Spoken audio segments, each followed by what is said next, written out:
엄마? 엄마가 왜 여기 있어? 경찰서 문을 열고 들어서던 순간 처음 보는 아이의 그 한마디에 내 심장은 얼어붙고 말았습니다. 남루한 옷차림에 해진 운동화를 신은 앳된 소녀. 하지만 그 아이의 눈망울은 나의 어릴 적 얼굴과 소름 끼치도록 똑같았습니다. 이 소녀와의 만남이 내 인생을 통째로 뒤집어 놓을 줄은 그때는 상상조차 못했습니다. 이바고 시작 전에 구독과 좋아요 부탁드리며 끝까지 함께 해주세요. 내 이름은 윤명희. 대한민국 재계를 쥐고 흔드는 굴지의 대기업, 그 정점에 서 있는 48살의 여회장입니다. 세상 사람들은 나를 피도 눈물도 없는 철의 여인이라 부릅니다. 수만 명의 직원을 거느리고 천문학적인 자금을 굴리며 그 어떤 권력자 앞에서도 단 한 번 고개를 숙여본 적 없는 독한 사냥꾼.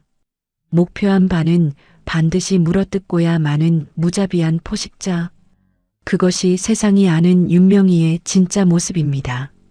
한남동의 100평짜리 대저택, 눈이 부시도록 화려한 크리스털 샹들리에 아래서 나는 매일 밤 최고급 와인으로 목을 축입니다. 하지만 최고급 실크 블라우스를 입고 캐비어를 삼켜도 내 혀끝에는 늘 고아원의 시큼한 쉰 보리밥 맛이 맴돌았습니다. 아무리 비싸고 두꺼운 구스다운 이불을 덮어도 내 뼛속은 한겨울 얼음장처럼 시리기만 했습니다. 침대 한가운데를 두고 늘 구석에 웅크려 자는 버릇. 그것은 40년 전 그날의 저주 때문이었습니다. 8살의 어느 봄날이었습니다. 나만 부잣집으로 입양가며 검은색 승용차에 강제로 오르던 그날. 흙먼지를 뒤집어 쓴 채 가지 말라며 내 치맛자락을 붙잡고 울부짖던 나의 반쪽, 쌍둥이 동생 수키. 내 손톱 밑에는 아직도 나를 놓치지 않으려 발버둥 치며 긁히던 동생의 핏자국이 선명하게 남아있는 것만 같습니다.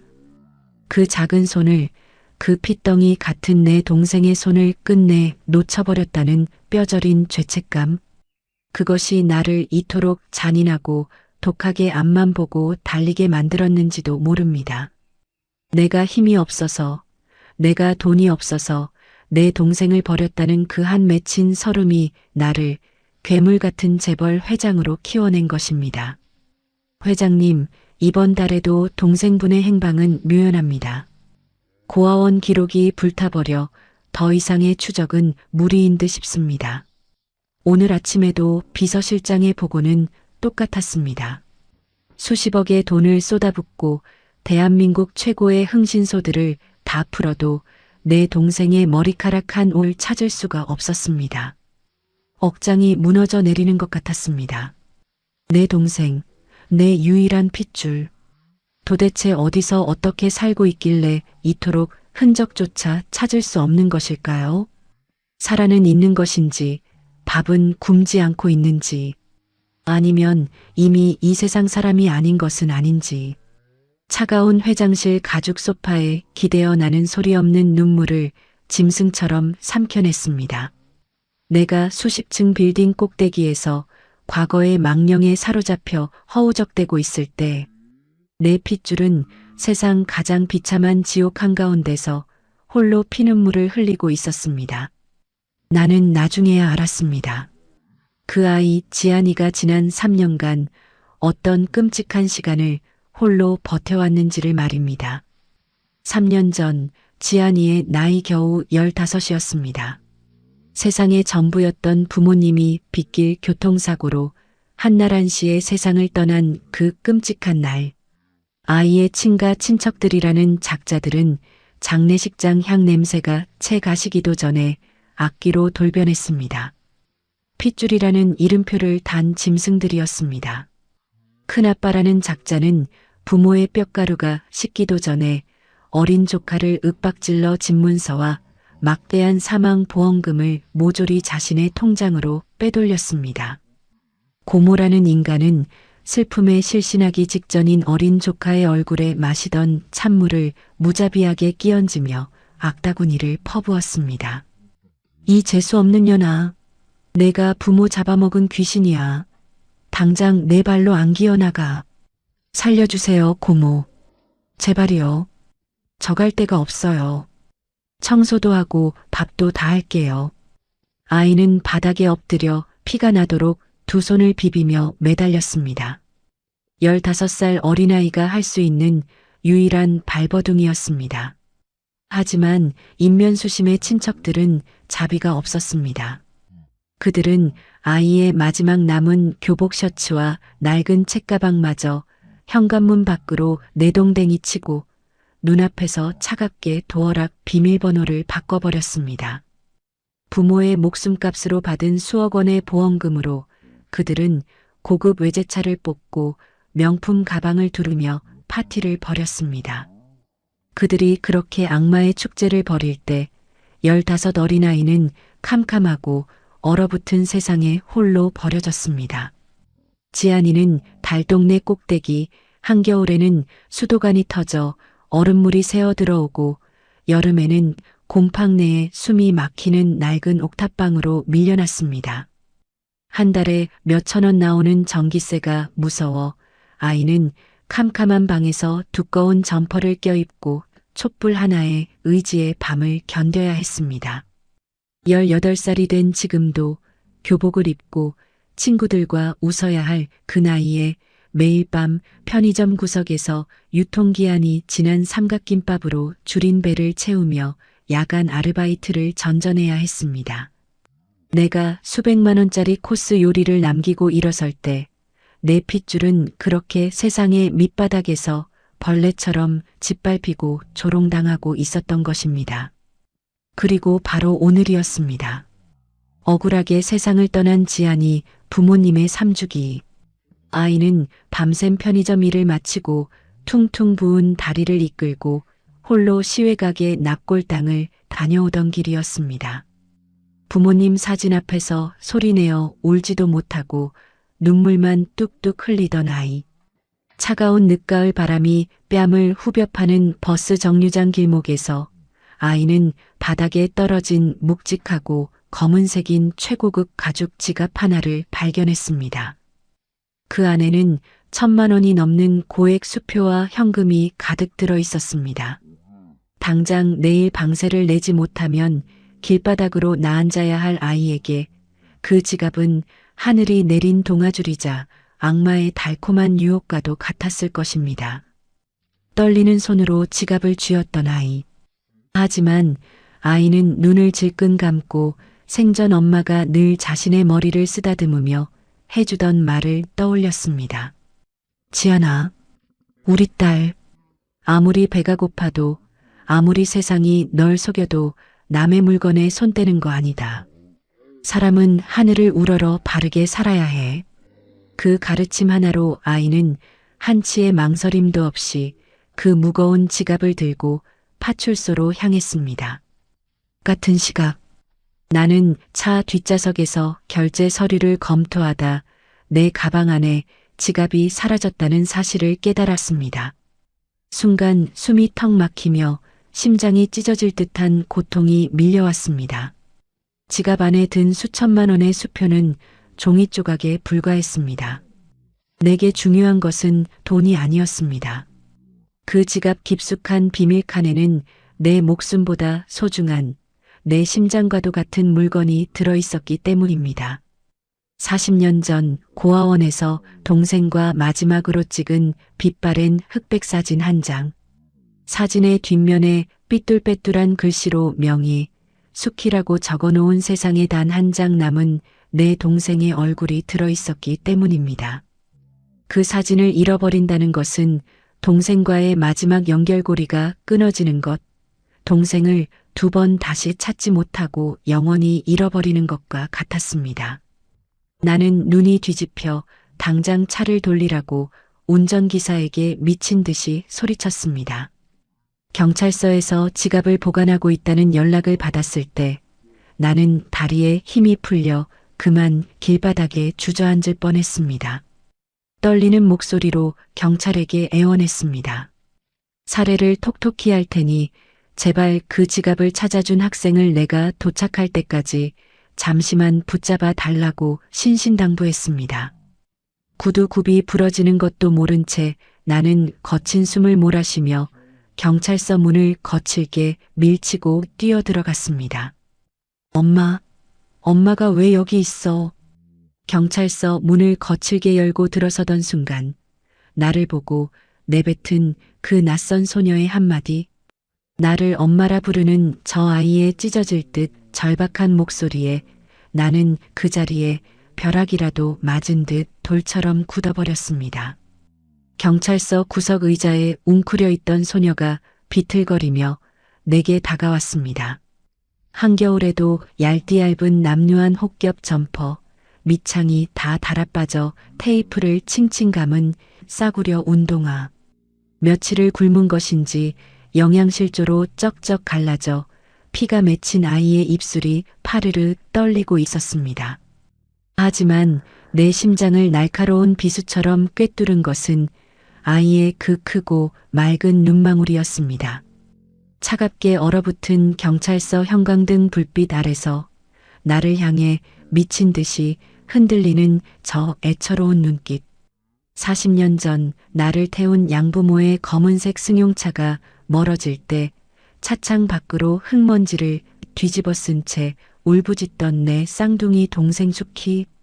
가지 말라며 내 치맛자락을 붙잡았던 수키의 그 겁에 질린 8살의 눈망울이 눈앞에 앳된 소녀 얼굴 위로 소름 끼치도록 완벽하게 겹쳐졌습니다. 설마, 아니지? 이거 꿈인 거지? 아이는 당장이라도 쓰러질 듯 나를 향해 깡마른 두 손을 뻗었습니다. 닭똥 같은 눈물이 아이의 푹 패인 뺨을 타고 쉴 새 없이 흘러내렸습니다. 왜 이 처음 보는 18살짜리 아이가 나를 보며 죽은 제 어미라도 만난 것처럼 저토록 서럽게 우는 것일까요? 대체 이 가엾은 소녀는 누구이길래 내 어린 시절과 그리고 내가 평생을 찾아 헤맨 내 반쪽 수키와 이토록 똑같은 얼굴을 하고 있는 것일까요? 나는 숨조차 제대로 쉴 수 없었습니다. 마치 보이지 않는 거대한 운명의 소나기가 내 목을 옥죄어 오는 것 같았습니다. 학생, 나를 아느냐? 대체 내가 누구로 보이길래 나를 엄마라고 부르는 것이냐?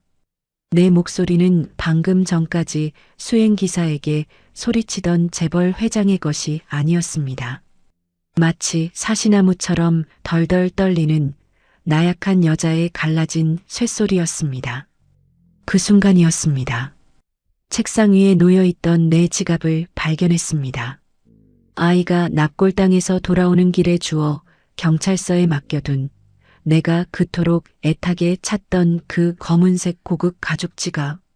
나는 홀린 듯이 지갑을 집어들었습니다. 그 안에 든 수천만 원의 수표는 안중에도 없었습니다. 나는 덜덜 떨리는 손으로 지갑 깊숙한 비밀칸을 열었습니다. 있었습니다. 세상에 단 한 장 남은 내 동생 수키와 고아원에서 마지막으로 찍은 빛바랜 흑백 사진. 나는 그 사진을 꺼내 들고 천천히 아이의 얼굴 옆으로 가져갔습니다. 낡은 사진 속 8살의 나와 수키. 그리고 눈앞에서 나를 보며 눈물을 쏟고 있는 18살의 이 소녀. 숨이 멎을 것만 같았습니다. 사진 속 내 쌍둥이 동생 수키의 앳된 얼굴과 눈앞의 이 아이 얼굴은 쌍둥이처럼 완벽하게 닮아 있었습니다. 유전자의 기적, 아니 핏줄이 끌어당긴 소름 끼치는 진실이 내 뼛속을 파고들었습니다. 그때였습니다. 내 손에 들린 흑백 사진을 본 아이의 커다란 눈동자가 경악으로 크게 흔들렸습니다. 아이의 핏기 없는 입술이 벌어지며 믿을 수 없다는 듯 떨리는 목소리가 터져 나왔습니다. 이거 우리 엄마 어릴 때 사진인데 아줌마가 왜 우리 엄마 사진을 가지고 있어요? 머릿속이 하얗게 비워지고 온 세상의 시간이 멈춘 것 같았습니다. 우리 엄마. 아이의 입에서 나온 그 한마디가 거대한 해일이 되어 나를 덮쳤습니다. 아이가 내 얼굴을 보고 단번에 엄마라고 착각한 이유. 그것은 내가 이 아이의 엄마인 쌍둥이 동생 수키와 머리끝부터 발끝까지 똑같은 얼굴을 가졌기 때문이었습니다. 이 남루하고 불쌍한 소녀는 이토록 비참하게 경찰서 바닥에서 떨고 있는 이 아이는 내 동생 수키의 뱃속에서 나온 핏줄이었습니다. 내가 40년을 바쳐 미친 듯이 찾았던 내 유일한 가족, 내 조카가 틀림없었습니다. 아가, 내가 수키 딸이냐? 내 엄마 이름이 수키, 윤수키란 말이냐? 나는 미친 사람처럼 지갑을 바닥에 내던지고 아이의 앙상한 양어깨를 부여잡았습니다. 아줌마가 우리 엄마를 어떻게 알아요? 아이는 내 짐승 같은 눈빛에 질려 겁을 먹고 뒷걸음질을 쳤습니다. 아이는 내 존재를, 자기 엄마에게 쌍둥이 언니가 있었다는 사실조차 전혀 모르는 눈치였습니다. 그토록 가난하고 처절하게 살면서도 수키는 차마 나를 원망하며 내 이야기를 딸에게 하지 못한 것일까요? 아니면 나를 영영 찾을 수 없을 거란 절망에 입을 닫고 살아온 것일까요? 가슴이 갈기갈기 찢겨나가는 것 같았습니다. 내 이름이 무엇이냐? 지안이요. 이지안. 지안이. 참으로 예쁜 이름이구나. 지안아. 내가 내 이모다. 내 엄마랑 한나란 씨에 태어난 똑같이 생긴 쌍둥이 언니 명이다. 그런데 내 엄마는 어디 있느냐? 핏덩이 같은 널 두고 내 엄마는 어디로 갔어? 나는 이성을 잃고 짐승처럼 울부짖었습니다. 하지만 내 뼛속 깊은 곳에서는 끔찍한 예감이 독사처럼 다리를 틀고 올라오고 있었습니다. 아이는 무너져 내리며 경찰서 차가운 시멘트 바닥에 얼굴을 묻었습니다. 엄마, 3년 전에 죽었어요. 아이의 입술에서 떨어진 그 한마디는 내 숨통을 여지없이 끊어놓는 사형 선고와도 같았습니다. 비 오는 날, 시장에서 남은 야채 팔고 아빠랑 낡은 트럭 타고 돌아오다가 음주운전 트럭에 부딪혀서 나만 놔두고 두 분 다 돌아가셨어요. 아이는 참았던 핏빛 서러움을 토해내며 바닥을 치고 오열했습니다. 나는 입을 벌렸지만 아무런 소리도 낼 수 없었습니다. 눈앞이 붉게 물들며 온 세상이 빙글빙글 돌았습니다. 아, 수키야, 내 동생아, 이 불쌍한 것아. 그것은 사람의 울음이 아니었습니다. 창자가 끊어지는 단장의 고통 속에서 터져나온 피를 토하는 짐승의 절규였습니다. 수만 명의 직원을 호령하던 철의 여인, 대한민국 재계를 쥐고 흔드는 윤명희 회장은 그곳에 없었습니다. 그저 동생을 지키지 못해 평생을 죄책감에 시달리다 끝내 그 끔찍한 부고를 듣고 미쳐버린 늙고 초라한 언니만이 바닥에 뒹굴며 통곡하고 있을 뿐이었습니다. 내가 미안하다. 너를 찾아냈어야 했는데 따뜻한 밥 한 끼 못 먹이고 길바닥에서 피를 흘리게 만들었어. 나는 손톱이 부러지고 피가 나도록 맨바닥을 긁어대며 오열하다 바닥에 웅크려 덜덜 떨고 있는 내 조카 지안이를 오스러지도록 끌어안았습니다. 뼈밖에 남지 않은 앙상한 몸. 3년 동안 이 어린아이가 세상의 차가운 눈보라를 맨몸으로 어떻게 견뎌냈을지 생각하니 억장이 무너져 내렸습니다. 지안아, 이모가 미안해. 이모가 너무 늦어서 미안해. 아이의 젖은 머리칼을 쓰다듬으며 눈물로 맹세하던 그때였습니다. 지안이를 끌어안으려 아이의 얇은 혹겹 점퍼 소매를 걷어올린 순간 내 눈에 믿을 수 없는 끔찍한 광경이 들어왔습니다. 아이의 가느다란 팔뚝과 손목에 시퍼렇게, 아니 검붉게 물든 끔찍한 멍 자국들이 빼곡하게 남아 있었습니다. 누군가에게 억지로 손목을 비틀리고 모진 매를 맞은 명백한 폭행의 흔적이었습니다. 그런데 그 멍은 예전 상처가 아니었습니다. 피부 밑으로 피가 맺힌 채 퉁퉁 부어오른 길어야 하루 이틀밖에 되지 않은 너무나 선명하고 끔찍한 상처였습니다. 그 순간 내 안에서 끓어오르던 슬픔의 용암이 순식간에 차갑게 얼어붙었습니다. 눈물이 말라붙은 자리에 지옥 밑바닥에서나 타오를 법한 시퍼런 사리가 번뜩이기 시작했습니다. 지아나, 이 시퍼런 멍들은 대체 무엇이냐? 누가 이런 짓을 한 거야? 내 차가운 질문에 아이의 큰 눈망울에 극심한 공포가 서렸습니다. 아이는 마치 눈앞에 악마라도 나타난 것처럼 덜덜 떨며 입술을 달싹였습니다. 큰아빠가, 고모가 다 뺏어갔어요. 3년 전 장례식장에서 저를 화장실에 가둬놓고 서류에 도장 안 찍으면 고아원에 팔아버리겠다고 때렸어요. 엄마 아빠 사망보험금이랑 집문서 다 들고 도망가서 저는 옥탑방으로 쫓겨났어요. 뭐라? 짐승만도 못한 것들. 내 고함에 아이는 끄끄거리며 눈물을 쏟아냈습니다. 오늘이 제 편의점 야간 알바 월급날이었어요. 큰아빠가 그걸 귀신같이 알고 편의점 뒷골목으로 찾아와서 돈 안 내놓으면 죽여버리겠다고 제 팔을 비틀고 짓밟았어요. 방세 내야 한다고 매달렸는데 이 돈으로 자기 외제차 기름값 해야 한다면서 제가 밤새워 번 돈을 다 뺏어갔어요. 매달 찾아와서 절 때리고 알바비를 뺏어가요. 경찰서 안의 공기가 얼음장처럼 차갑게 굳어버렸습니다. 비서실장과 경호원들은 내 등 뒤에서 뿜어져 나오는 섬뜩한 살기에 숨조차 제대로 쉬지 못하고 고개를 숙였습니다.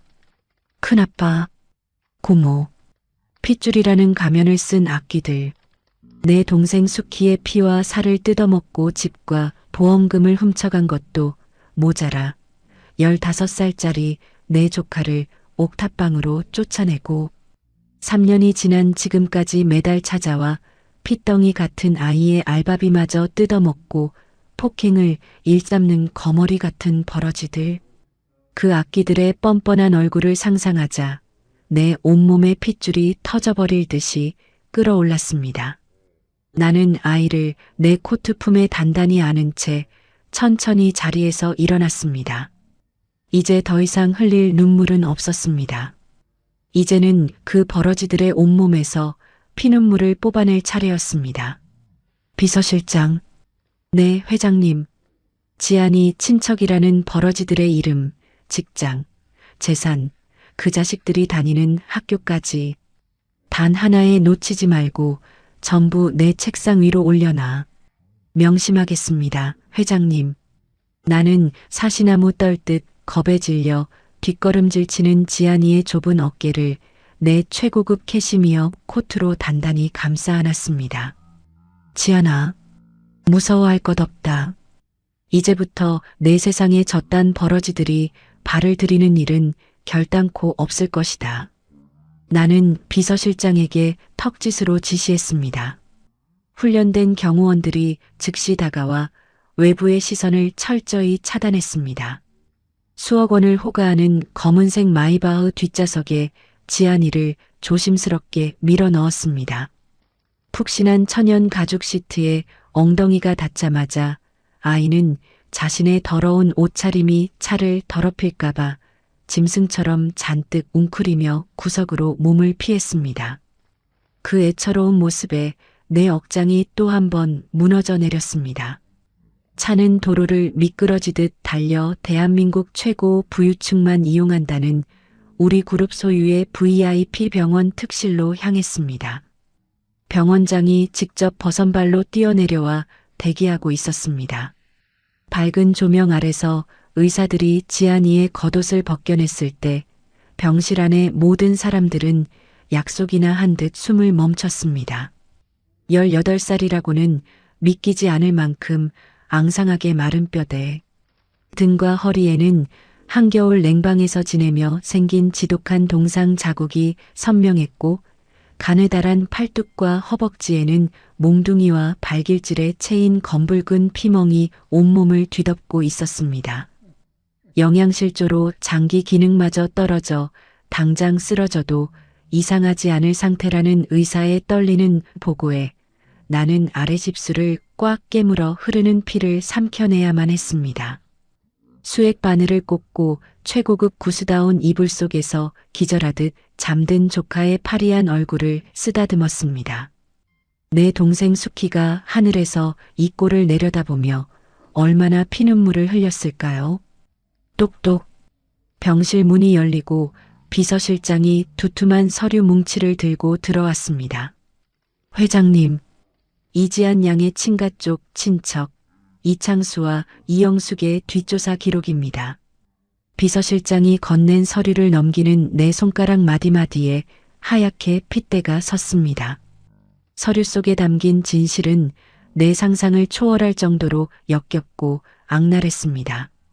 큰아빠라는 작자 이창수는 3년 전 내 동생 부부의 목숨값인 사망보험금 5억 원을 고스란히 가로챘습니다. 그 피 묻은 돈으로 시내 번화가에 번듯한 대형 고깃집을 차려 사장 소리를 들으며 떵떵거리고 있었습니다. 게다가 지안이 부모님이 남겨준 전세 보증금을 빼돌려 자신은 1억 5천만 원짜리 수입 벤츠를 굴리고 있었고 제 친자식 두 놈은 미국으로 어학연수까지 보내놓은 상태였습니다. 고모라는 년 이영숙 역시 마찬가지였습니다. 어린 조카를 길바닥으로 내쫓고 빼앗은 돈으로 명품 가방을 휘감고 다니며 동네에서 벼락부자 행세를 하고 다닌다는 기록이 사진과 함께 첨부되어 있었습니다. 내가 수십억을 들여 동생을 찾고 있을 때 내 핏줄은 한 달 방세 10만 원이 없어 매 맞고 굶주리며 길바닥을 헤매고 있었는데 저 금수만도 못한 것들은 내 동생의 피와 살을 뜯어먹고 저토록 배를 두드리며 웃고 있었던 것입니다. 분노로 온몸의 피가 거꾸로 솟구쳐 오르는 것 같았습니다. 바로 그때였습니다. 병실 탁자 위에 올려두었던 지안이의 금간 휴대폰이 요란하게 울려대기 시작했습니다. 화면에는 다시 큰아빠라는 이름이 떠올랐습니다. 비서실장이 놀라 휴대폰을 끄려 했지만 나는 천천히 손을 들어 그를 제지했습니다. 그리고 차가운 얼굴로 통화 버튼을 눌렀습니다. 야, 이 미친년아. 내가 감히 내 전화를 피하고 도망을 가? 너 지금 당장 편의점 뒷골목으로 기어와서 남은 돈 다 토해내지 않으면 오늘 밤 내년 옥탑방 문짝을 다 부숴버리고 머리털을 다 뽑아버릴 줄 알아. 수화기 너머로 술 냄새가 진동하는 듯한 천박한 고함 소리가 병실 안을 채웠습니다. 조카를 향한 한치의 죄책감도 없는 그 당당하고 악랄한 폭언. 나는 수화기를 귀에 댄 채 지옥에서 끓어오르는 용암처럼 낮고 서늘한 목소리로 입을 열었습니다. 내 놈이 큰아빠라는 작자냐. 순간 수화기 너머의 시끄러운 숨소리가 뚝 멎었습니다. 뭐야? 당신 누구야? 상대는 상황 파악을 하지 못한 채 어이없다는 듯 콧방귀를 꼈습니다. 나는 피식 차가운 조소를 흘렸습니다. 내가 누군지는 중요하지 않다. 다만 내 놈이 오늘 밤 부숴버리겠다는 그 옥탑방에 지안이는 가지 않을 것이다.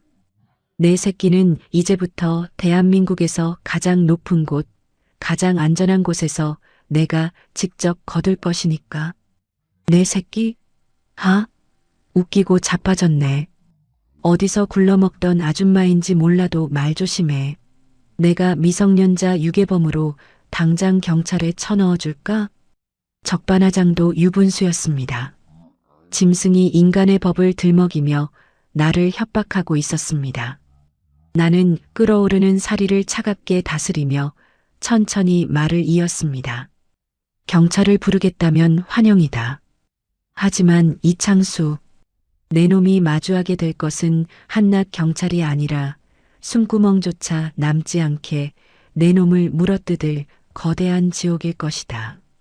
내 놈이 훔쳐간 내 동생의 핏값, 그리고 3년 동안 내 조카를 때리고 괴롭힌 그 죄값, 내 놈의 살점 하나, 뼈조각 하나까지 남김없이 씹어 삼켜주마.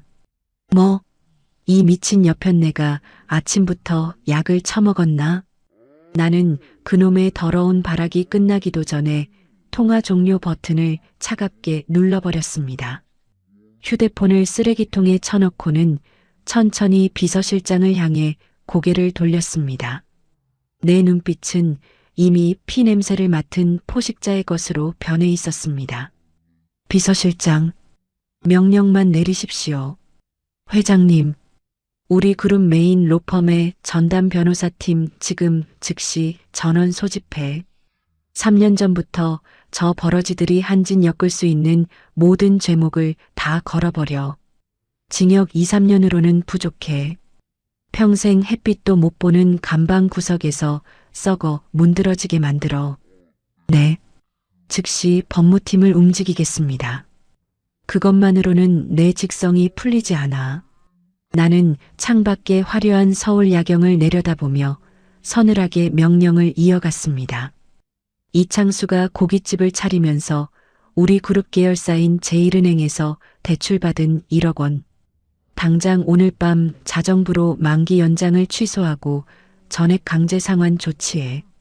이영숙이라는 년이 투자한 부동산 상가도 전부 우리 건설사 하청업체 건물이지. 가압류 걸고 수도와 전기부터 끊어버려.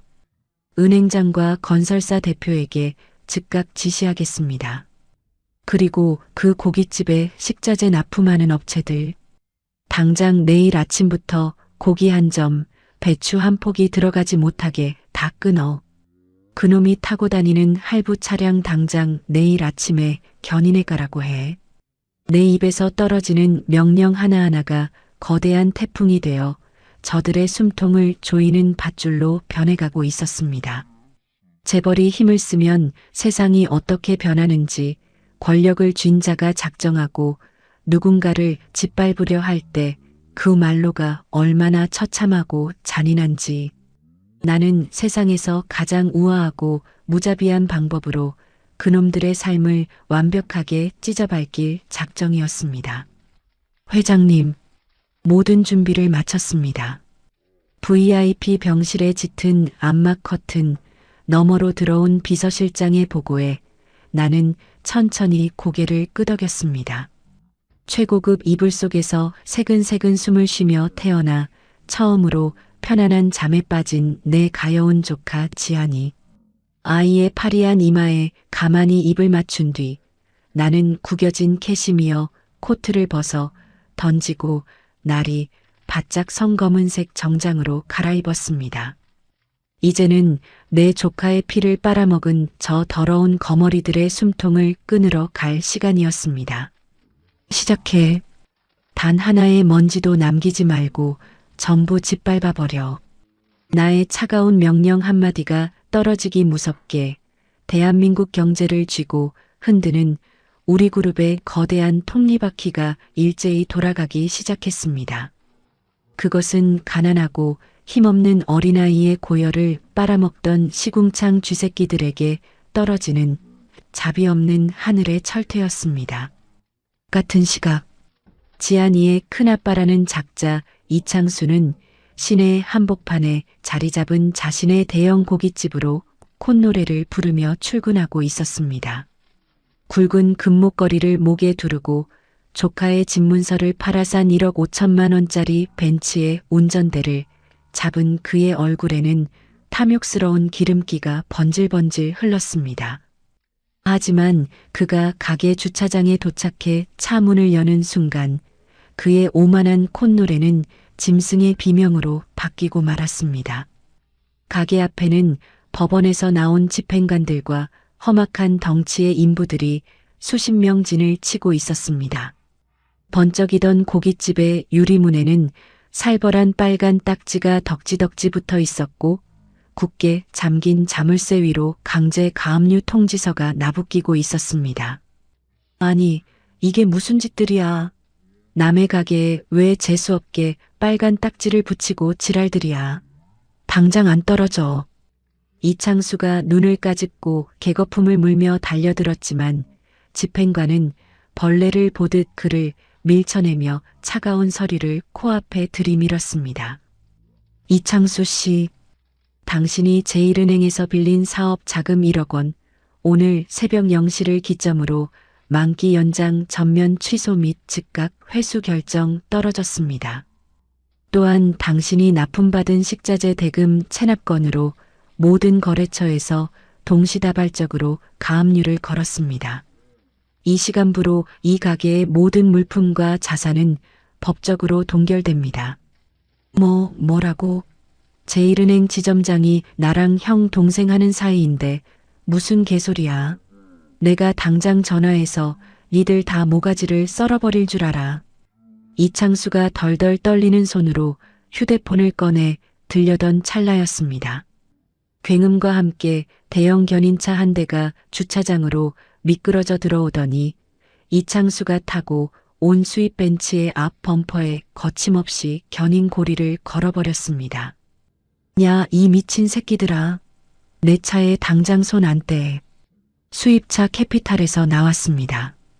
오늘부로 차량 강제 회수 명령 떨어졌습니다. 비키시죠. 견인 기사가 이창수를 바닥으로 매몰차게 패대기 쳤습니다. 불과 10분. 그 10분 만에 이창수는 번듯한 사장님에서 빚더미에 앉은 알거지가 되어 길바닥에 나뒹굴고 있었습니다. 그제야 무언가 단단히 잘못 돌아가고 있다는 것을 깨달은 이창수의 얼굴이 하얗게 질려갔습니다. 그 시각 고모라는 년 이영숙의 상황은 더욱 처참했습니다. 조카를 내쫓고 가로챈 보험금으로 강남의 최고급 백화점 VIP 라운지에서 마사지를 받고 있던 그녀. 수백만 원어치 명품 가방과 화장품을 결제하려 거만하게 카드를 내밀었지만 돌아온 것은 직원의 싸늘한 목소리였습니다. 사모님, 제시하신 카드 3장 모두 도납 및 거래 정지 코드가 뜹니다. 혹시 본인 명의의 카드가 맞으십니까? 뭐야? 이 기집애가 미쳤나? 내가 누군지 알고 감히 도난 카드 취급이야. 당장 지점장 오라고 해. 이영숙이 백화점이 떠나가라 악다구니를 쓰며 직원의 뺨을 올려붙이려던 순간이었습니다. 검은 정장을 입은 백화점 보안 요원들이 순식간에 그녀의 양팔을 거칠게 꺾어 제압했습니다. 그리고 그들의 뒤로 차가운 눈빛을 한 우리 그룹 메인 로펌의 변호사들이 모습을 드러냈습니다. 이영숙 씨, 그리고 이창수 씨, 우리는 대한민국 최대 기업 태산의 법무팀입니다.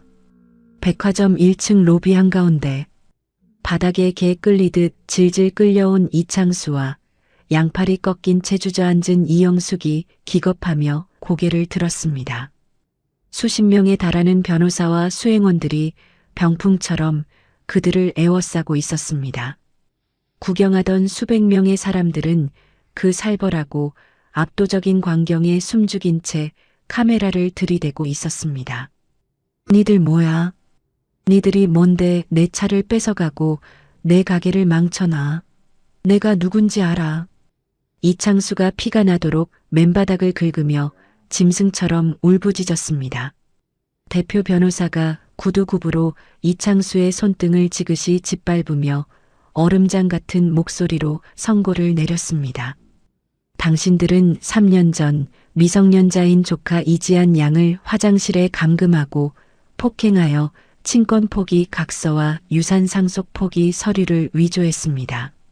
이는 특수감금, 아동학대, 사문서 위조, 그리고 거액의 사망보험금을 횡령한 특정경제범죄가중처벌법 위반에 해당합니다.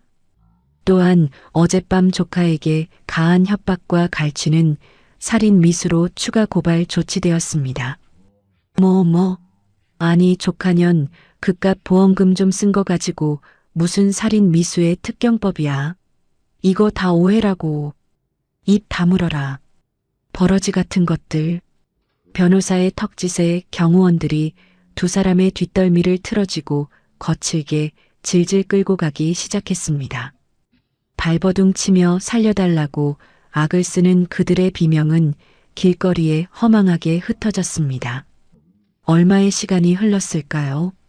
두 사람의 눈을 가리고 있던 검은 천이 벗겨졌습니다. 그곳은 구름 위를 떠 있는 듯한 착각을 불러일으키는 대한민국에서 가장 높은 빌딩의 꼭대기층. 우리 그룹의 거대한 회장실이었습니다. 수백 평의 아득한 공간, 대리석 바닥에 서늘한 냉기에 이창수와 이영숙은 사시나무처럼 덜덜 떨며 엎드려 있었습니다. 그들은 자신들이 도대체 어떤 거대한 권력의 심기를 거스른 것인지 짐작조차 하지 못한 채 눈물과 콧물을 쏟으며 바닥에 머리를 찍고 애원하기 시작했습니다. 회장님, 뉘신지 모르오나 저희가 죽을 죄를 지었습니다. 그깟 족하년 빚이 얼마인지는 몰라도 저희가 당장 몸을 팔아서라도 갚겠습니다. 제발 목숨만 살려주십시오. 맞습니다요. 그 징그러운 귀신 들린 족하년이 무슨 거짓말을 했는지 몰라도 저희는 억울합니다. 살려주세요. 그 입에서 끝까지 조카를 향한 독사가 뿜어져 나오는 것을 들으며 나는 천천히 육중한 가죽 의자를 돌렸습니다. 또각또각 내 최고급 수제화의 구두 굽소리가 회장실의 정막을 날카롭게 찢었습니다. 나는 엎드려 있는 그 짐승들의 눈앞까지 다가가 서늘하게 멈춰 섰습니다. 어젯밤 전화통으로 나를 미친 여편네라 부르던 그 기백은 다 어디로 갔느냐? 내 차가운 목소리에 이창수의 어깨가 벼락을 맞은 듯 튕겨 올랐습니다. 그는 경악에 찬 얼굴로 천천히 고개를 들어 나를 올려다보았습니다. 그리고 나와 눈이 마주친 그 순간 이창수의 입에서 사람의 것이라 믿을 수 없는 기괴한 비명이 터져 나왔습니다.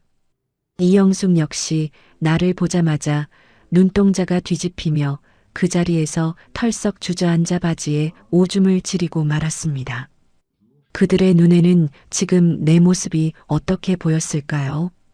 죽은 지 3년이 지난 조카의 어미, 차가운 빗길에서 피투성이가 되어 죽었던 자신들의 동생 수키가 늙고 화려한 재벌 회장의 모습을 한 채 지옥에서 살아 돌아가 자신들을 내려다보고 있었으니 말입니다. 귀신. 수키야, 내가 어떻게 여기에. 아이고 수키야, 잘못했다. 내가 남겨둔 돈 좀 썼다고 우리가 널 죽인 건 아니잖니. 살려다오.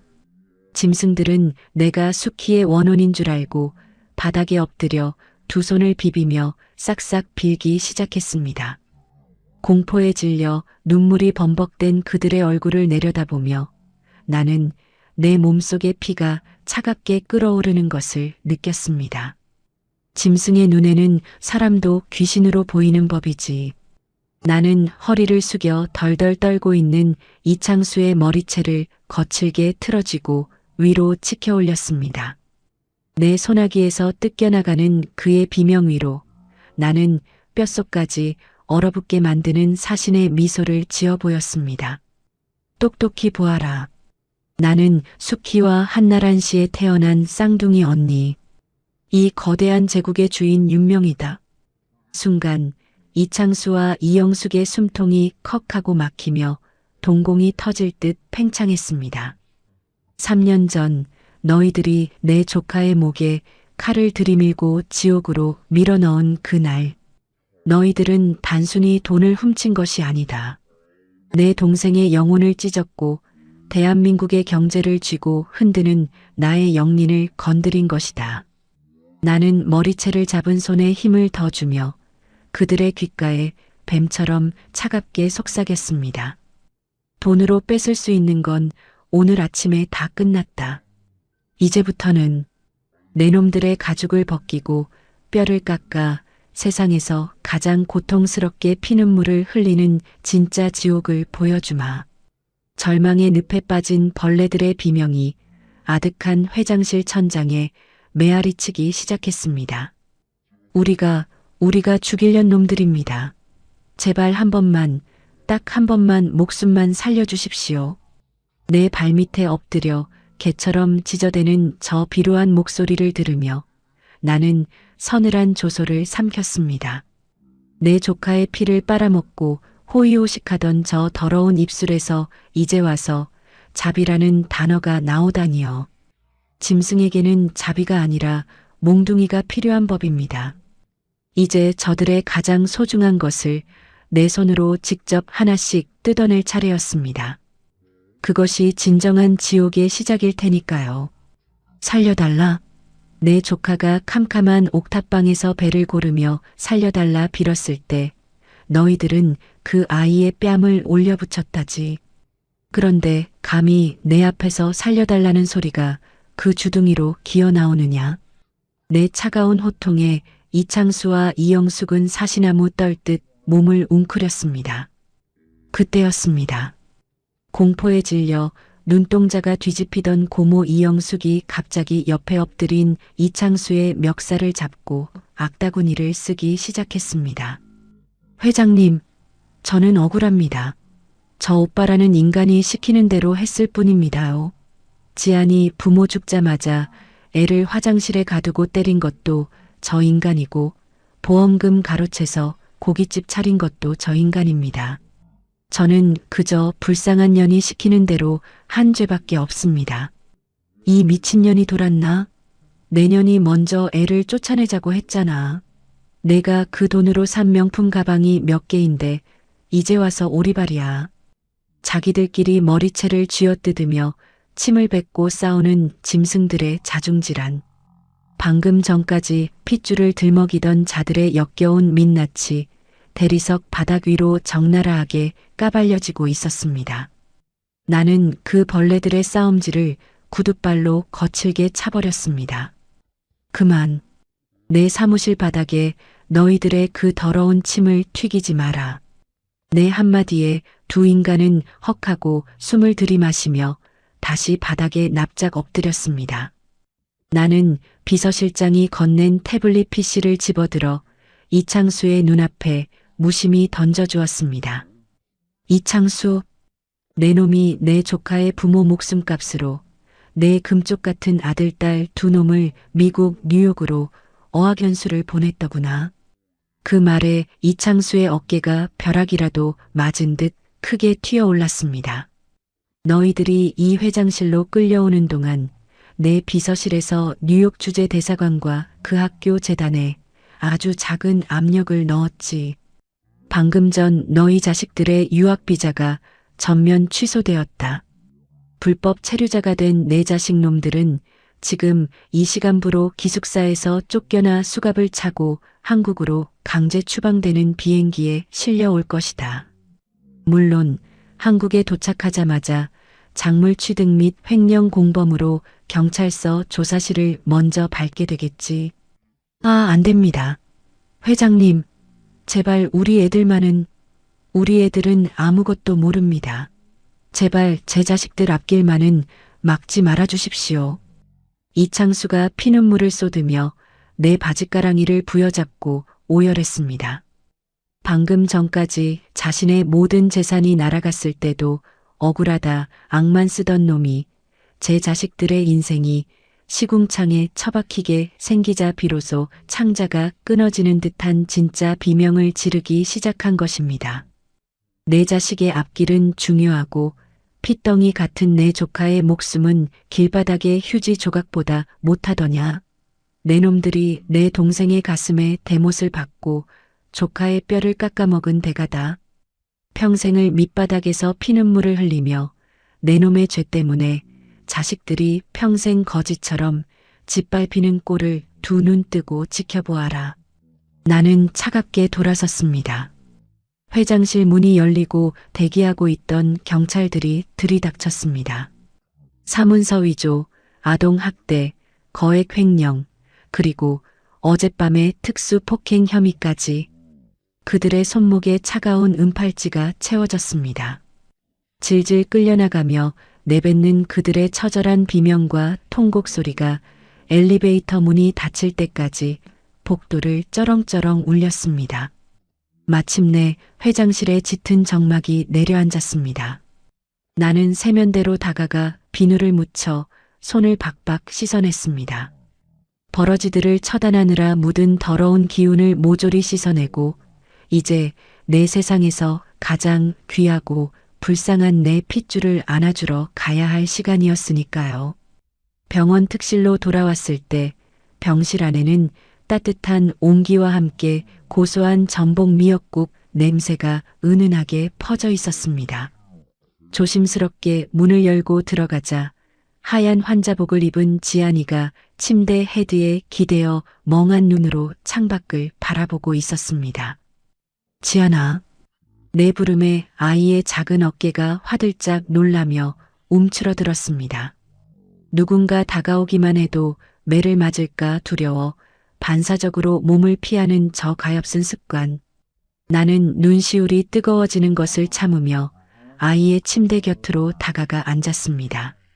이모, 정말 이모 맞아요? 저 이거 꿈꾸고 있는 거 아니죠? 나중에 깨고 나면 또 캄캄한 옥탑방인 거 아니죠? 아이가 부르튼 손가락을 뻗어 내 옷소매를 조심스럽게 쥐었습니다. 당장이라도 허공으로 사라질 신기루를 잡듯 조심스러운 그 손길에 나는 아이의 두 손을 내 뺨으로 가져가 깊이 비볐습니다. 꿈이 아니란다. 지안아, 이모가 널 그 지옥에 혼자 둬서 정말 미안해. 이제 다 끝났어.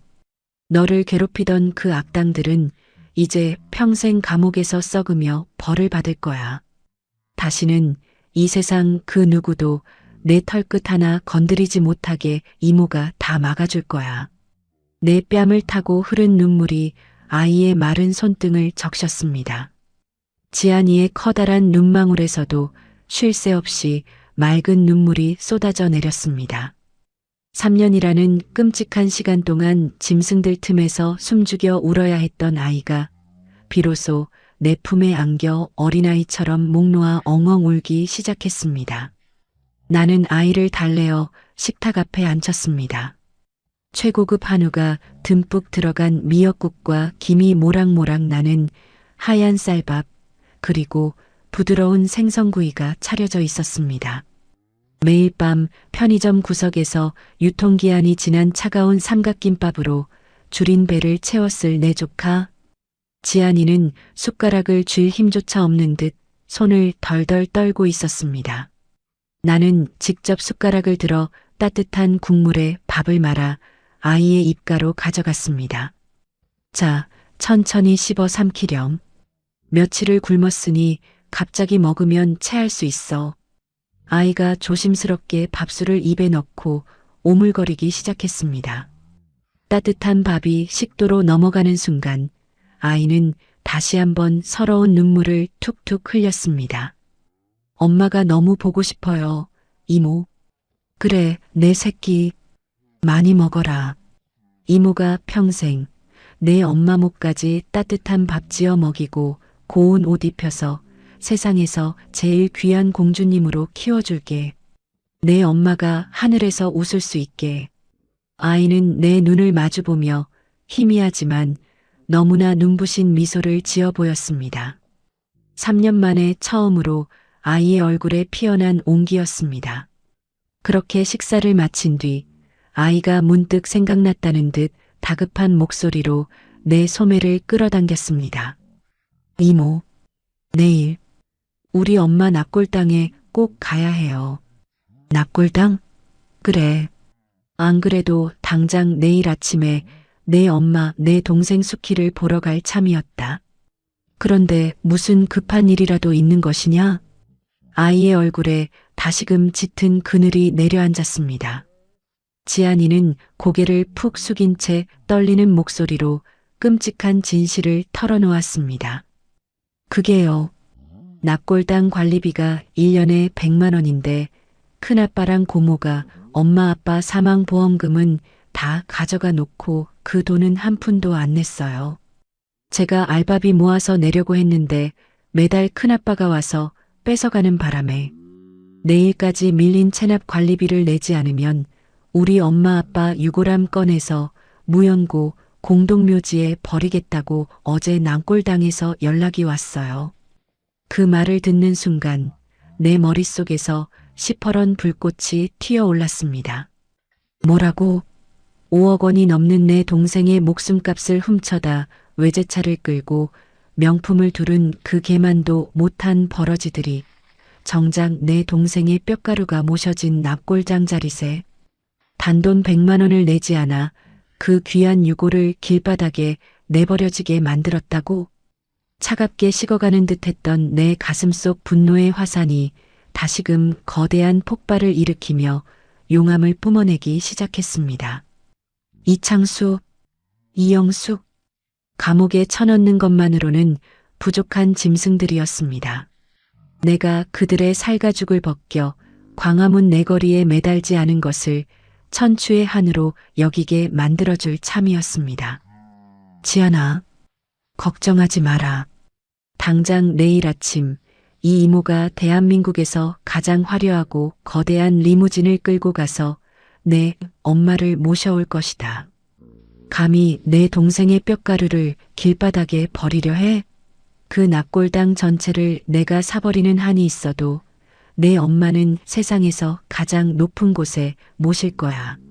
나는 창밖의 어두운 밤하늘을 올려다보며 두 주먹을 피가 나도록 꽉 쥐었습니다. 수키야, 조금만 기다려라. 언니가 간다. 내 피눈물 나는 서러움. 이 언니가 내일 아침 전부 거두어주마. 그깟 무연고 유골함 당장 빼버려.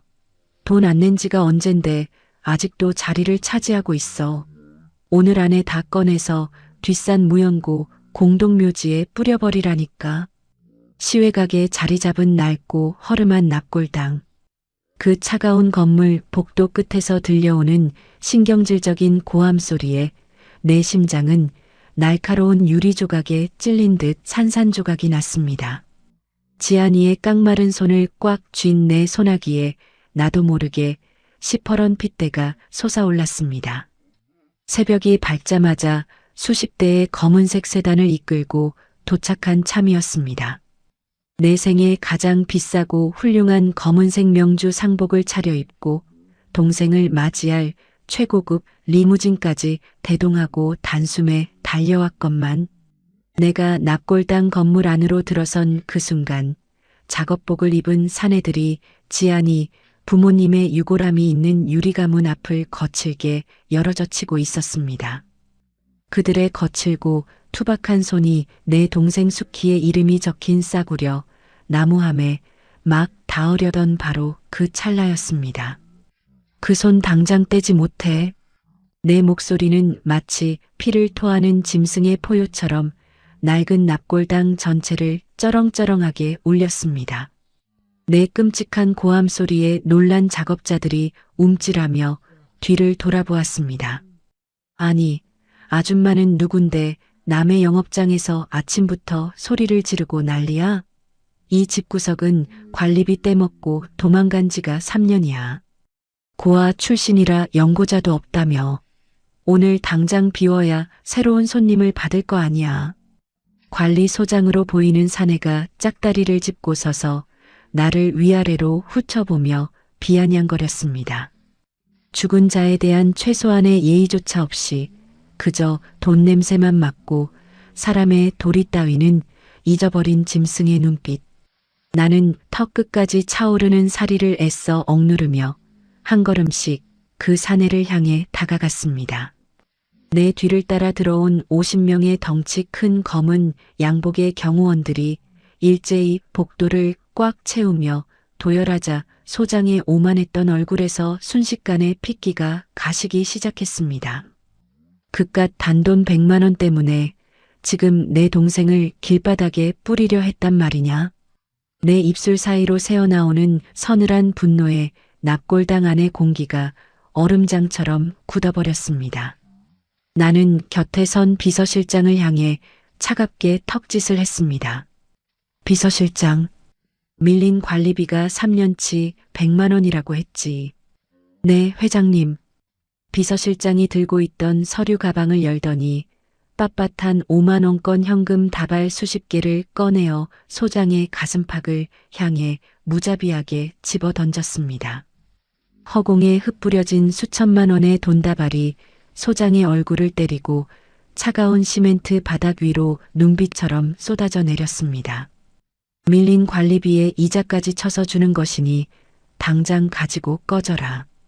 바닥에 흩어진 엄청난 돈다발과 나를 호위하는 수십 명의 경호원들을 번갈아 보던 소장은 그제야 자신이 끔찍한 실수를 저질렀음을 깨달았습니다. 아니, 회장님? 아이고, 제가 눈이 삐어서 몰라 뵀습니다요. 저 죽은 고인분이 회장님 동생분인 줄 꿈에도 몰랐습니다요. 제발 용서해 주십시오. 사색이 된 소장이 바닥에 납작 엎드려 돈다발을 주워 담지도 못한 채 두 손을 비비며 싹싹 빌기 시작했습니다. 하지만 나는 벌레를 보듯 그를 차갑게 밀쳐내고 천천히 발걸음을 옮겼습니다. 그리고 내 동생 수키가 3년 동안 갇혀있던 유리가문 앞에 섰습니다. 햇빛 한 줌 들어오지 않는 캄캄하고 습한 구석자리. 사람들이 지나다니며 무심코 발길질을 치는 가장 밑바닥, 제일 싸구려 하단 칸이었습니다. 통풍이 되지 않아 곰팡이가 슬어가는 조잡한 나무함. 그 위에는 색이 다 바랜 싸구려, 조화 한 송이조차 제대로 꽂혀 있지 않았습니다. 수키야, 내 동생, 내 반쪽아.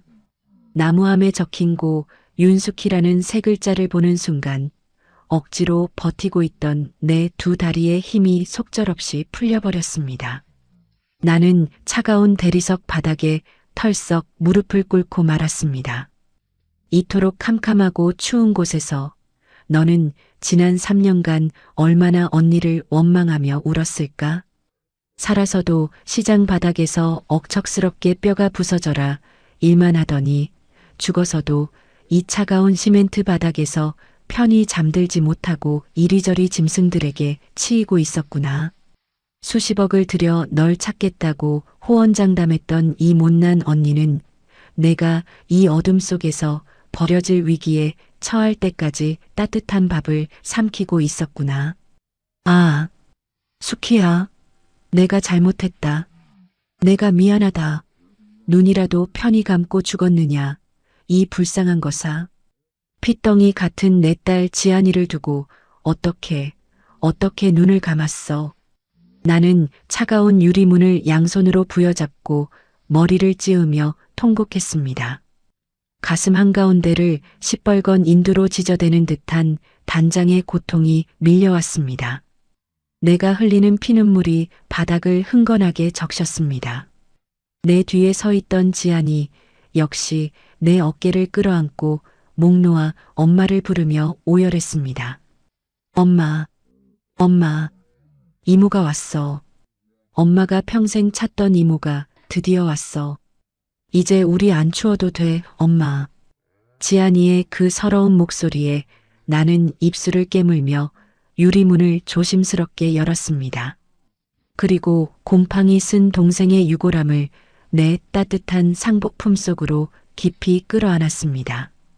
얼음장처럼 차가웠던 나무함에 내 체온을 나누어 주듯 으스러지도록 꽉 껴안았습니다. 그런데 그 순간이었습니다. 동생의 유골함을 품에 안고 일어서려던 찰나 유골함 뒤편 구석에 떨어져 있던 작은 물건 하나가 내 시야에 들어왔습니다. 녹이 쓴 작은 양철통. 나는 덜덜 떨리는 손으로 그 양철통의 뚜껑을 열었습니다. 그리고 그 안에 담긴 물건을 본 순간 나는 숨을 쉴 수조차 없는 거대한 충격에 휩싸여 그대로 굳어버렸습니다. 그것은 반으로 뚝 부러져 색이 다 벗겨진 낡고 초라한 붉은색 플라스틱 머리핀이었습니다.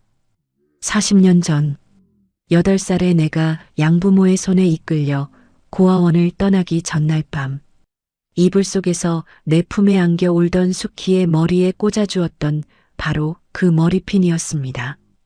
수키야, 언니가 예쁜 옷 입고 돈 많이 벌어서 꼭 너 데리러 올게. 그때까지 이 핀 꽂고 언니 기다려야 해. 알았지? 내가 울면서 건네주었던 그 싸구려 머리핀을 동생은 40년이라는 그 길고 가혹한 세월 동안 단 한 번도 버리지 않고 품에 안고 살았던 것입니다. 시장 바닥에서 야채를 팔며 손발이 부르틀 때도 교통사고로 피투성이가 되어 숨을 거두는 마지막 순간까지도 동생은 나를 원망한 것이 아니라 언니가 데리러 오겠다는 그 약속 하나만을 가슴에 품고 이 낡은 머리핀을 생명줄처럼 쥐고 있었던 것입니다. 심지어 지안이조차 알지 못했던 동생 혼자만의 지독한 기다림이었습니다. 아이고 세상에. 수키야, 내가 이 몹쓸 언니를 끝까지 기다렸구나. 원망도 안 하고 날 기다렸어. 나는 그 부러진 붉은 머리핀을 내 가슴팍에 쥐고 미친 사람처럼 바닥을 뒹굴며 오열했습니다. 하늘이 무너지고 땅이 꺼지는 듯한 한 해 폭발이었습니다. 수십 년의 세월 동안 켜켜이 쌓인 미안함과 그리움, 그리고 동생의 그 지독한 사랑이 내 온몸의 핏줄을 갈기갈기 찢어놓는 것 같았습니다. 얼마의 시간이 지났을까요? 눈물이 말라붙어 피가 나올 때쯤 나는 지안이의 부축을 받으며 비틀거리며 자리에서 일어났습니다. 내 품에는 여전히 동생의 유골함이 세상 무엇보다 소중한 보물처럼 단단히 안겨 있었습니다. 나는 붉게 충혈된 눈으로, 그러나 세상 그 어떤 권력자보다도 단호하고 서늘한 눈빛으로 허공을 응시했습니다. 비서실장, 네, 회장님, 당장 내 동생 부부를 모셔라. 우리 그룹에서 관리하는 최고급 VIP 전용 추모공원. 그곳에서도 가장 햇빛이 잘 들고 꽃이 아름답게 피는 정중앙 명당으로 세상에서 가장 화려하게 모실 것이다. 나는 동생의 유골함에 뺨을 비비며 나지막이 속삭였습니다. 수키야, 가자. 이제 이런 캄캄하고 냄새나는 곳에서 떨지 않아도 돼. 언니가 세상에서 제일 좋은 집으로 널 모실게. 내 딸 지안이도 언니가 목숨을 바쳐서라도 지켜줄 테니. 이제는 푹 쉬어라. 내가 납골당 문을 나서자 도열에 있던 수십 명의 경호원과 비서진들이 일제히 허리를 굽혀 90도로 인사를 올렸습니다. 눈이 부시도록 화창한 아침 햇살 아래 길게 늘어선 검은색 최고급 세단과 거대한 리무진이 내 동생을 맞이할 준비를 마치고 있었습니다. 초라하게 짓밟혔던 고아 출신 시장 상인 윤숙희는 죽은 지 3년 만에 대한민국 최고 재벌 그룹 회장의 유일한 혈육이자 가장 귀한 안주인으로서 세상에서 가장 화려한 장례 행렬의 주인공이 되었습니다. 차에 오르기 전 나는 부러진 붉은 머리핀을 쥔 손에 힘을 주며 서늘하게 중얼거렸습니다. 내 반쪽, 내 동생을 드디어 따뜻한 곳에 모셨으니 이제 남은 것은 내 동생을 이토록 처참하게 짓밟고 지안이를 괴롭혔던 그 버러지들의 숨통을 완벽하게 끊어놓는 일뿐이다. 유치장에 처박힌 그놈들의 재판장으로 기어이 쫓아가 주마. 눈물이 끝난 자리에 무자비하고 피비린내 나는 복수의 마침표가 기다리고 있었습니다. 존경하는 재판장님, 피고인들은 불의의 사고로 고아가 된 조카를 거두려다 순간의 경제적 궁핍과 유혹에 빠져 어리석은 실수를 저질렀을 뿐입니다. 핏덩이 같은 조카를 사랑하는 마음만큼은 진심이었으니 그 얄팍한 혈육의 정을 보아부디 넓은 아량으로 선처를 베풀어 주시길 엎드려 읍소합니다. 혈육의 정. 신성한 법정 한가운데서 피고인 측 국선 변호사의 입을 타고 그 가증스럽고 역겨운 네 글자가 울려 퍼지는 순간 나는 차가운 헛웃음을 삼켰습니다. 재판장 맨 앞줄 방청석. 내 옆에는 최고급 맞춤 정장을 입은 지안이가 내 손을 생명줄처럼 꽉 쥐고 앉아 있었습니다. 아이의 손끝은 여전히 미세하게 떨리고 있었습니다. 저 앞 피고인석에 짐승처럼 웅크리고 앉아있는 두 악귀들 때문이었습니다. 푸른색 미결수 수의를 입고 굴비 엮이듯 굵은 포승줄에 꽁꽁 묶인 채 고개를 숙이고 있는 이창수와 이영숙. 수개월간의 구치소 생활 동안 그들의 오만했던 기름기는 온데간데 없이 사라져 있었습니다. 며칠을 씻지 못한 듯 떡진 머리에 움푹 패인 볼, 초점 잃은 동공. 그들은 시종일관 불쌍한 척 어깨를 들썩이며 마른 세수를 해대고 있었습니다. 재판장님, 흑흑, 제가 미쳤었습니다요. 하지만 다 조카를 위해서였습니다. 그 어린 것이 큰 돈을 쥐고 있으면 몹쓸 놈들에게 사기를 당할까봐 제가 잠시 맡아두려던 것뿐이었습니다요. 제발 한 번만 살려주십시오. 제가 당장 나가서 막노동을 해서라도 우리 불쌍한 지안이 돈을 갚겠습니다. 이창수가 콧물까지 흘려가며 재판석을 향해 이마를 찧었습니다. 이영숙 역시 바닥에 엎드려 악어의 눈물을 쥐어짜냈습니다. 조카의 피를 빨아 외제차를 굴리던 짐승들이 법의 심판대 앞에서는 한없이 나약하고 불쌍한 소시민인 척 연극을 하고 있었습니다. 재판장 안에 웅성거리는 탄식이 번졌습니다. 방청객들 몇몇은 저들의 천연덕스러운 연기에 속아 동정 어린 눈빛을 보내기까지 했습니다. 지안이가 숨이 막히는 듯 내 손을 더 강하게 쥐었습니다. 나는 아이의 어깨를 토닥이며 법정 우측에 도열해 있는 우리 그룹의 엘리트 변호사 군단을 향해 서늘한 눈빛으로 고개를 끄덕였습니다. 그것은 이 지루하고 역겨운 연극의 막을 내리라는 무언의 사형 선고였습니다.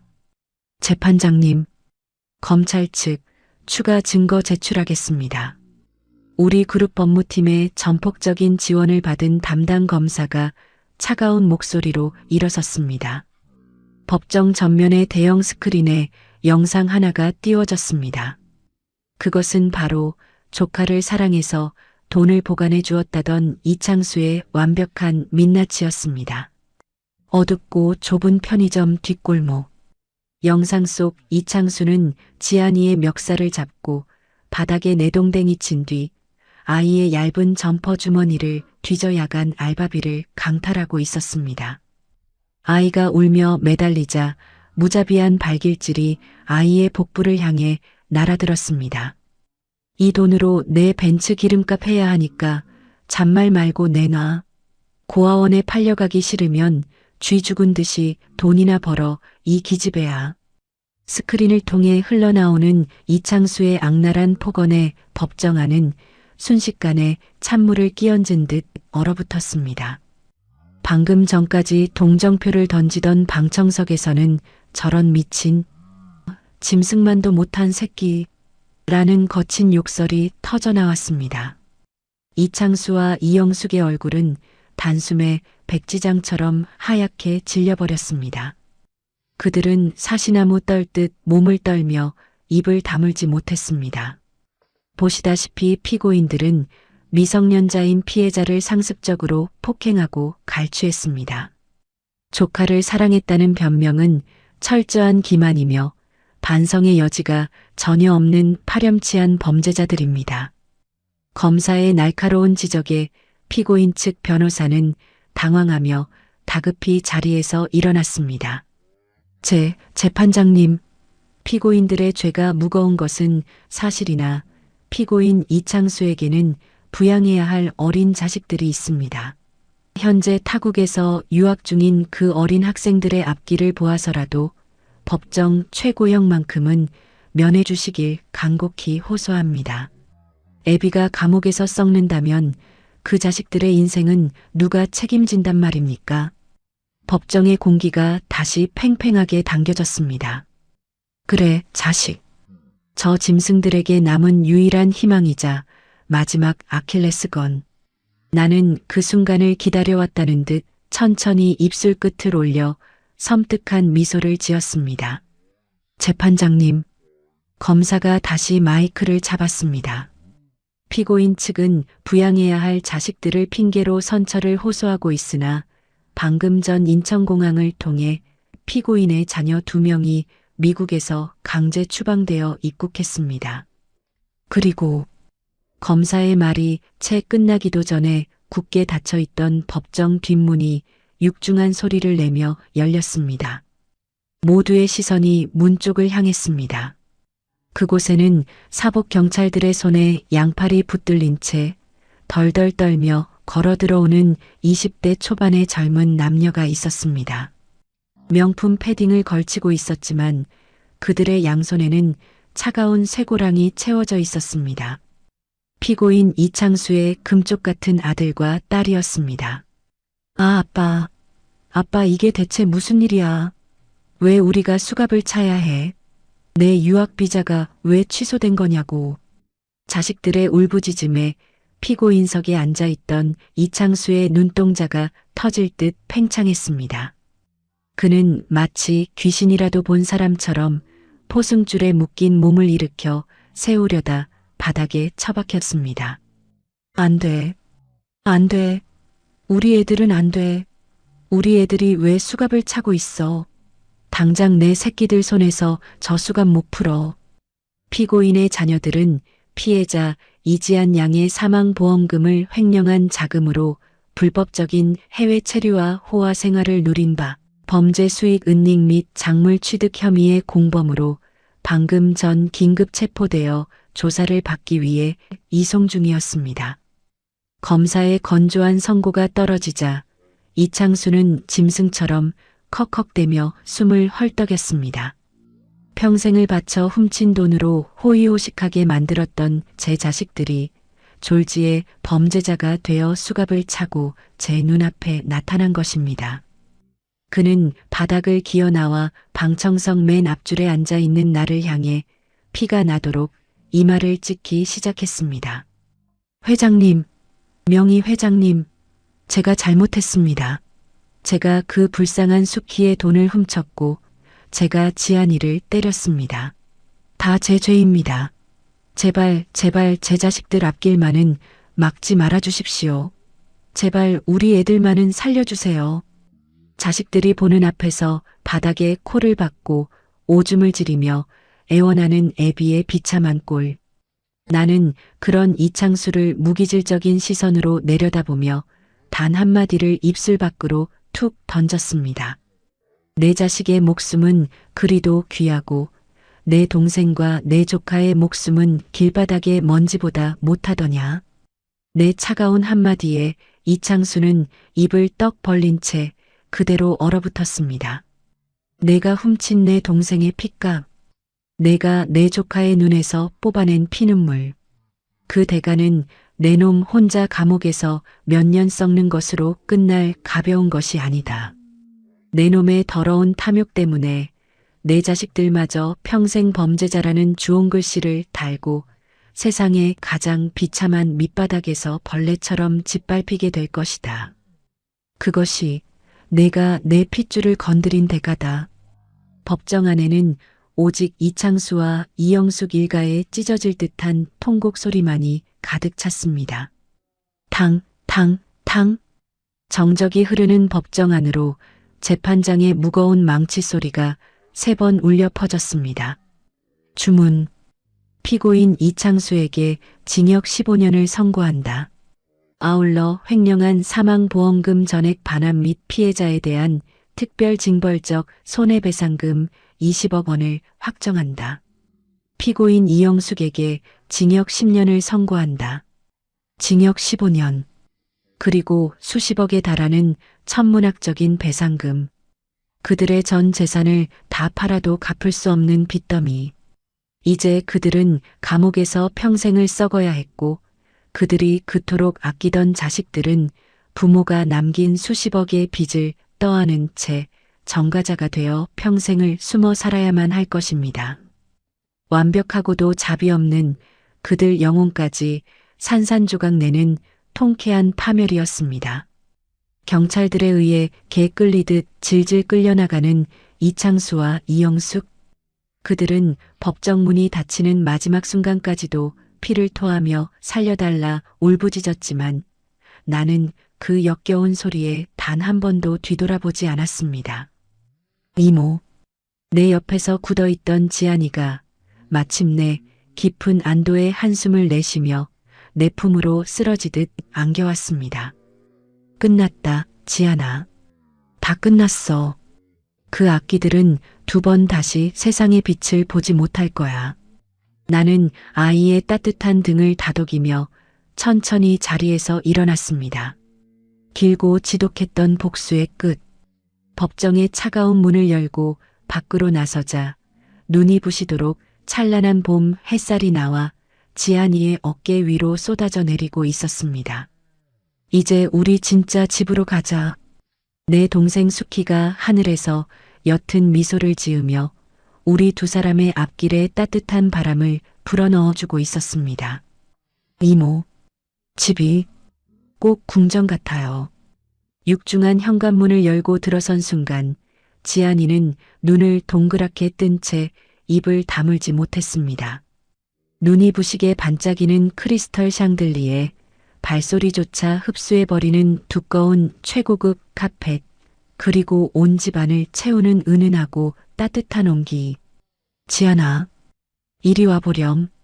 나는 조심스럽게 걷는 아이의 손을 이끌고 햇살이 가장 잘 드는 남향의 큰 방으로 데려갔습니다.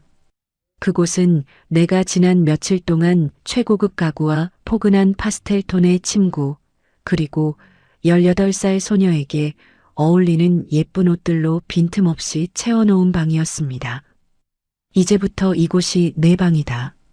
한겨울에 수도관이 터져 얼음물에 손을 담글 일도, 전기세 몇천 원이 무서워 캄캄한 어둠 속에서 촛불을 켤 일도, 누군가 문을 부수고 들어올까 밤새워 문고리를 잡고 떨 일도 없을 거야. 내가 원한다면 온종일 불을 켜놓아도 좋고 배가 부를 때까지 매일매일 최고급 고기 반찬을 먹어도 좋아.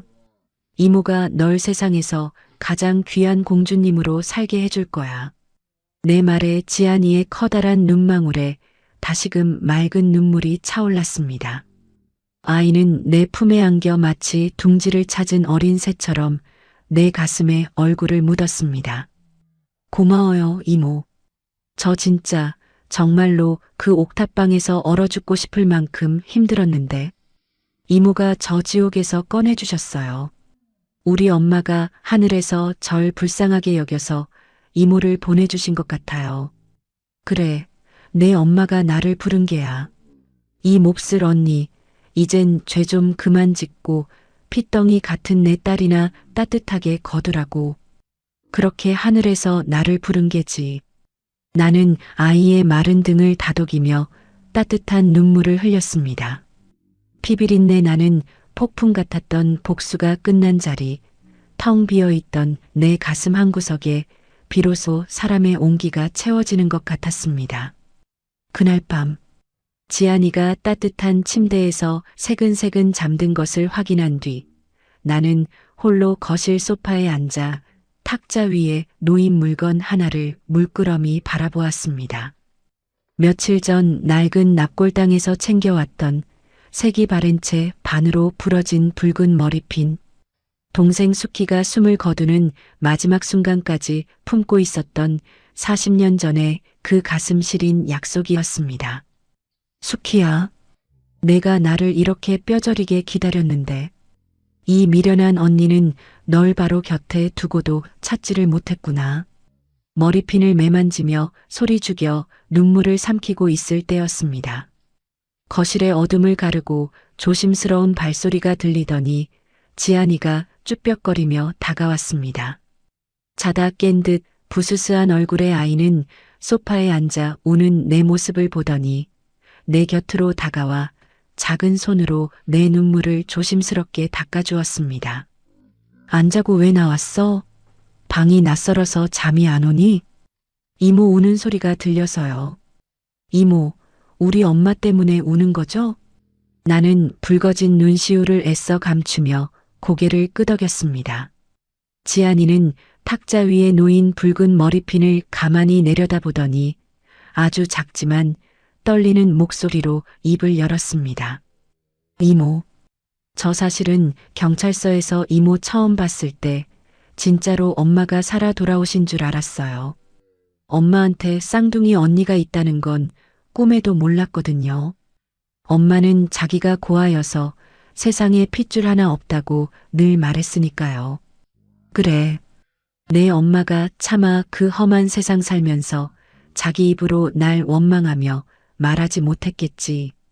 언니라는 년이 고아원에 저만 버려두고 도망갔으니 얼마나 밉고 사무쳤겠어. 아니요, 이모. 원망한 게 아니었어요. 지안이의 다급한 목소리에 나는 천천히 고개를 들었습니다.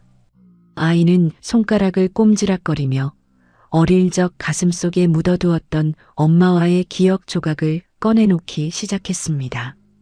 제가 아주 어릴 때였어요.